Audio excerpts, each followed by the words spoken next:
कहानी का शीर्षक है लानत मलामत। शिखा, देखो तो कौन आया है। दीप ने उजली सुबह घर में घुसते ही कहा तो शिखा चौंक गई। माँ, तुम? हाँ, शाम को ही दामाद जी पहुँच गए और मुझे ज़बरदस्ती यहाँ ले आए। माँ ने संकुचाहट से कहा तो उसने प्रश्नवाचक निगाह से दीप की ओर देखा तो उसने मुस्कुराते हुए कहा, यहाँ भी माँ बीमार और वहाँ भी, तो दोनों जगह तो तुम देख नहीं सकती थी, इसलिए मैंने दोनों माँओं को एक जगह इकट्ठा कर दिया। अब मेरी भी प्रॉब्लम सॉल्व और तुम्हारी भी। शिखा की आंखों में आंसू भर आए।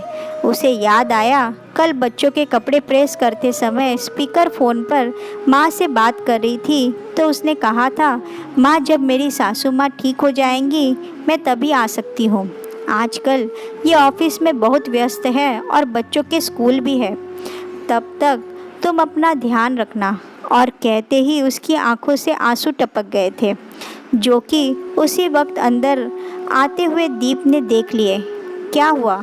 माँ को वायरल हुआ है, शिखा ने धीरे से कहा। अच्छा शिखा, तुम जल्दी से मेरा बैग लगा दो, मुझे आज फिर टूर पर जाना है। दीप ने बिना किसी प्रतिक्रिया के कहा तो उसने कुछ कहा तो नहीं, पर मन ही मन वो दुखी हो गई थी। मम्मी का पलंग मैंने माँ के कमरे में ही लगा दिया है, तुम बस उन्हें लिटा दो। 4 घंटे कार में बैठकर थक गई हैं। दीप ने जाने कब वहाँ से चला गया था और अब आते ही कुर्सी पर बैठी मम्मी को देखते ही उसने कहा, दीप।